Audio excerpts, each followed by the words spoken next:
What's up everyone, Subterranean here, and today we're going to learn how to take virtual instruments with a very clean and sterile sound like this,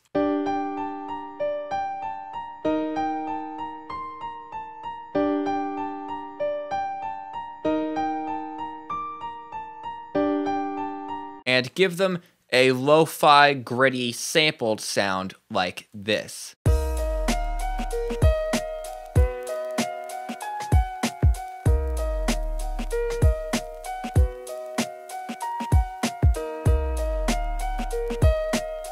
This is an interesting technique that you could sort of call pseudo-sampling, because what we're doing is taking an original composition, throwing some effects on it, and then resampling it. So we're essentially treating our own song as a sample, and we're giving our own original compositions that gritty, rough feel that a lot of classic 90s hip-hop had. And this can be very useful if you're trying to go for that type of sound, but you don't want to pay sample royalties, or if you can't find a track to sample that would really work well for your beats. So you can make your own original compositions and treat them like samples.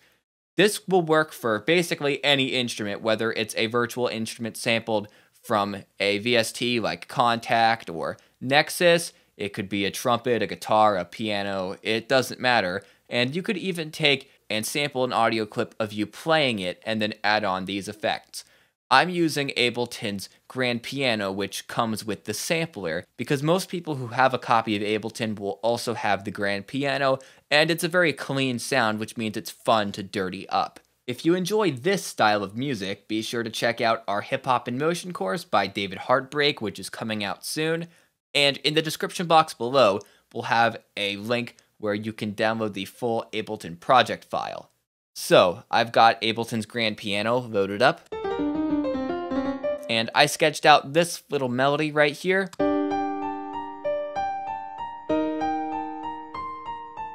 Nothing super special, just a pretty typical hip-hop piano melody. But one thing you might be able to notice is that it has a very stilted sound to it. This is because every note is playing at the exact same velocity and the exact same volume. You can see that all of the velocity values are at 100. And because of this doesn't sound like an actual person is playing the piano, it sounds more like a virtual instrument, which is what it is. But we want this to sound like a real instrument with somebody playing the piano. We want to kind of fool people with that. There are two ways to accomplish this. One way would be to edit the velocity numbers manually by just clicking them and then dragging them. But the way that I prefer to do this, and the way that's more convenient, at least in my opinion, is to use the Velocity MIDI effect. So let's go over to our MIDI effects tab, click on Velocity, and then drag it to be before the Grand Piano or whatever instrument you're using.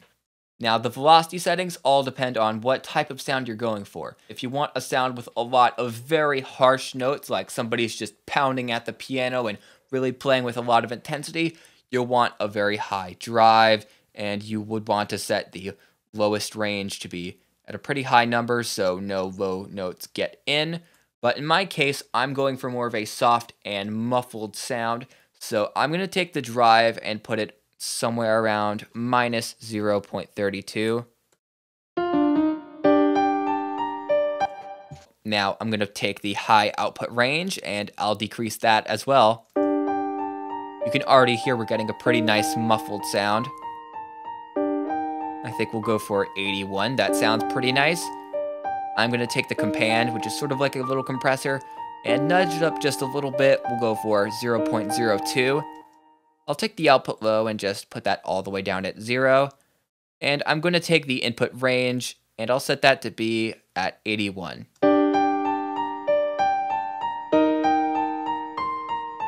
Now, I prefer the sound we have going on here with the velocity, but we still have the problem with the notes all being played at the same velocity and the same volume.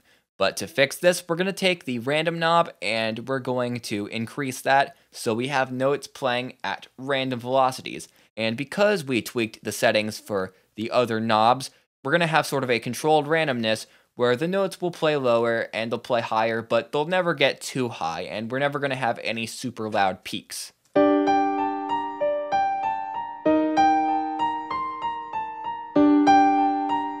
I like it right here at 28. That has a very nice realistic sound to it.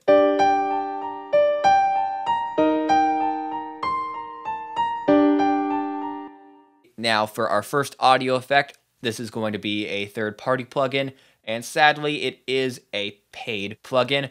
I tried to find some good plugins to do this for free, and I found some that work well on Windows, like WoW and Flutter, but I couldn't find any that were cross-platform or web. So I'm just going to use this plugin because it's universal. It's by Waves, and it's called Kramer Tape. We're going to go for the stereo option here. And there are some pretty interesting things that you can do with this plugin. One thing that you might want to experiment with would be these record level and playback level knobs, because if you increase the record level, you get kind of a distorted sound, and that could be pretty cool. You could almost go for sort of a Wu-Tang Clan type piano sound with those really gritty, nasty sounding pianos, but because I'm going for more of a soft sound, I'm just going to put these knobs at the default value of 0. And at least for now, the only setting that I have interest in with this plugin is the WoW and Flutter knob. And as the name would imply, this creates a sort of fluttering pitch effect, similar to what you might hear on cassette tapes, VHS tapes, some badly pressed records, or even some very cheaply made record players. That sort of varying pitch sound where things aren't always in the correct pitch, and that can create a really great authentic sound. Let's go to our WoW and Flutter knob right here, and we're going to increase the value of that so the effect is more noticeable and it's going at a faster speed. If you wanted to, you could go for a really, really high value, but that's just a little bit too absurd. I haven't heard anything, even really bad VHS tapes, which had that bad of pitch flutter. But that could be interesting. But I think we're going to go for something a little bit more subtle. We'll try about 62.1.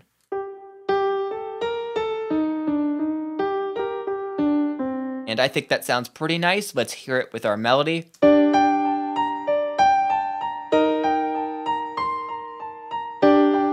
And I think that's pretty great. So now we're done with the Kramer tape. We're going to throw on a default Ableton effect. We're going to use vinyl distortion.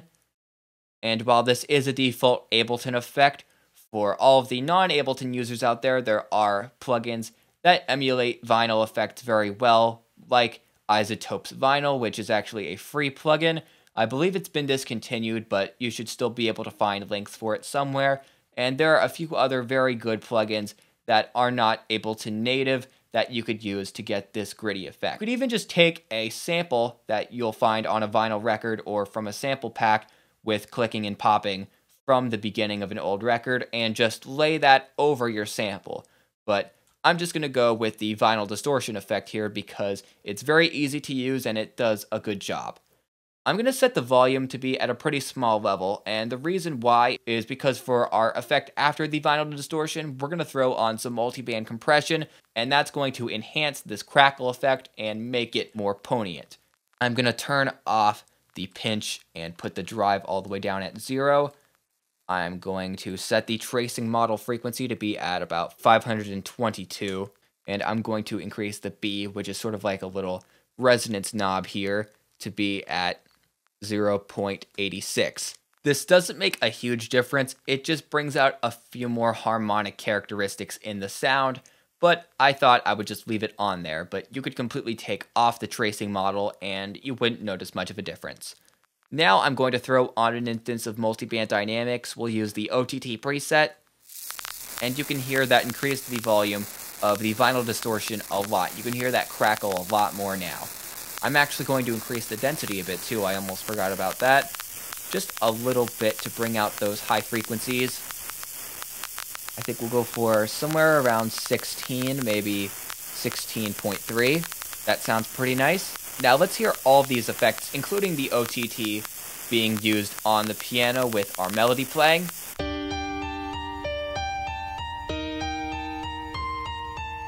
And it sounds nice, but it's a little bit too overly distorted. So I'm going to take the amount with the OTT and put it down to maybe somewhere around 50, 51%, that should be good. I'm also going to take the high threshold right here, click, and then just drag on it a little bit to bring out those high frequencies a little bit more, not too much. I think right about there should be good. Now that we have all the effects on the sound, we're going to bounce it down to audio. But before we do that, one interesting thing that I experimented with and ended up liking when I was making this little demo track, and I suggest people who are doing this sort of pseudo-sampling method try out as well, is to take their melodies and put them in different tempos, and then either pitch them up or pitch them down for a very authentic sampled sound. Back in the 90s, a lot of samplers didn't have time stretching features, and on the ones that did, the time stretching usually sounded pretty artificial, and because they didn't want their samples sounding weird, they would have to pitch up or pitch down the samples that they had from their records. So what I'm going to do here is I'm going to increase the tempo of our track to 120. And the melody actually sounds a little bit funny like that. It's a bit too fast in my opinion, but we're going to make up for that when we bounce down the track. So let's right click on our MIDI track, select freeze track, and this will take a little bit longer than usual because of the effects we have applied to the sound. And now we're going to right click on the track again and click on flatten. And we're going to get rid of this tail because it's not necessary. We don't need that at all. Now we've got our original composition, our virtual piano, bounced down to audio form. So now we can actually play with it as if it was a sample. The first thing I'm going to do here is I'm going to go to our warp mode and change it from beats to repitch. So we'll be pitching samples up or down like producers in the 90s were mainly doing. Now let's take our tempo and we'll bring that back down to our original value of 96 BPM.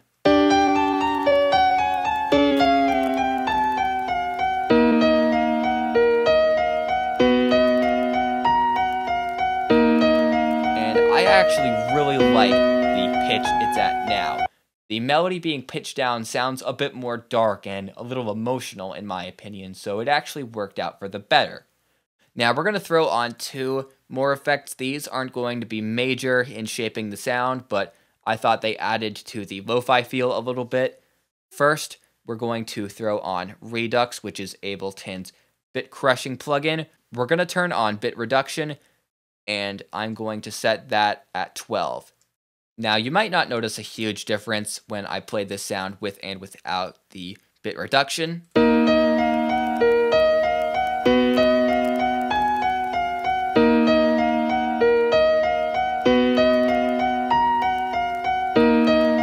It makes the sound a little bit more crunchy, but it's very hard to notice.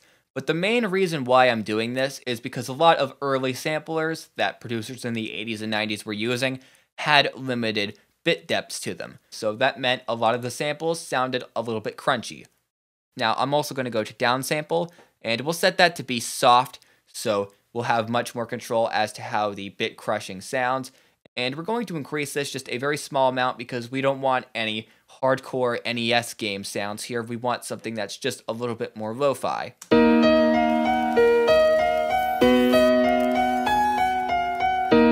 I think we'll go for about 1.02 or 1.03. And you can hear that's making just a very small difference.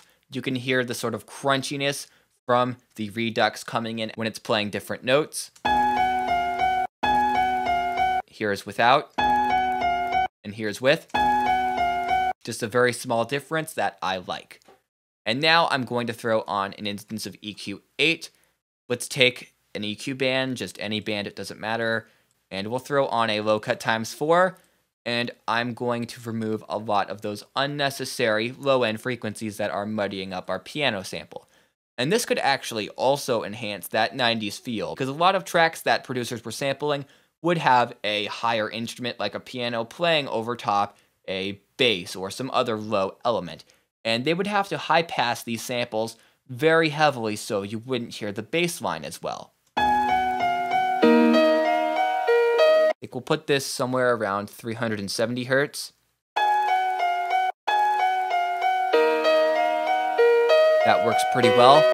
Let's also go over to our fourth EQ band, which is set to a high shelf by default. We'll set the frequency to be somewhere pretty high, like 8.35 kilohertz. You could just type 8350 to make that a lot faster. And let's increase the gain to bring out some more crispness in the sound and also bring out some of those sort of lo-fi artifacts that we added.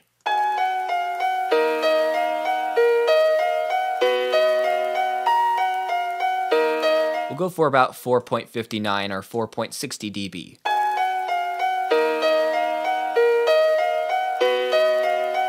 Now we're almost done with our sound. There is basically one more thing that I'd like to tweak, and this is the reason why I have this little delay panel open right now. Let's play our newly sampled piano over top some drums which I programmed earlier.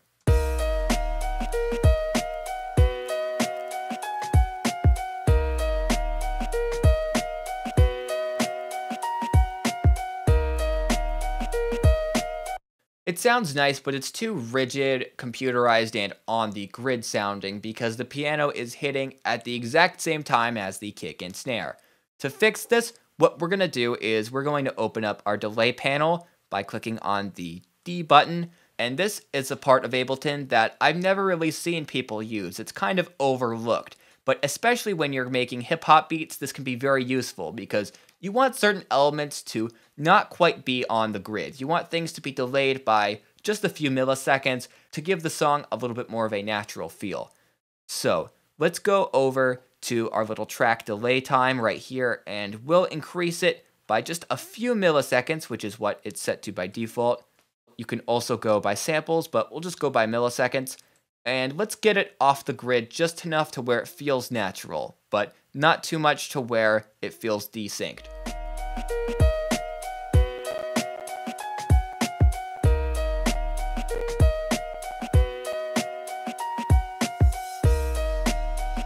And I like it right there at 6 milliseconds. I think that's just the perfect amount of delay. And one last little tip for people who are using this method and repitching their samples. Generally, when you're repitching samples in this way, the sort of key of the song is going to be adjusted in a way where it might not actually fit with the regular key. It might be a little bit off. To demonstrate this, I made this little sort of G-Funk-esque synth line earlier, which follows the melody of the piano. And this is playing with exact pitches right here. So the D sharp right here is just that, a D sharp with no fine pitch and no detuning whatsoever.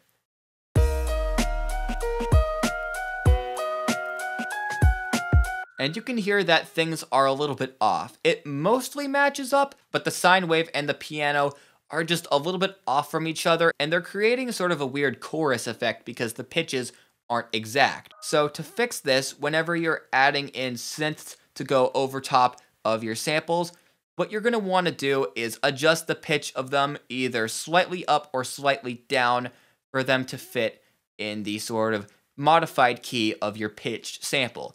Sometimes plugins will have a section where you can tune the sound in hertz, and other times you're just going to have to use the fine pitch. So let's increase the fine pitch of our one and only oscillator right here. I have it set to 13. So it's pitched up just a little bit from the regular scale.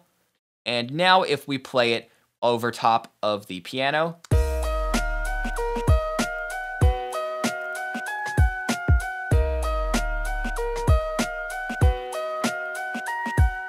that matches a lot better. So that was my tutorial. I hope you enjoyed it. Please like this video and leave a comment as it really helps us out. And please subscribe to our channel if you haven't already.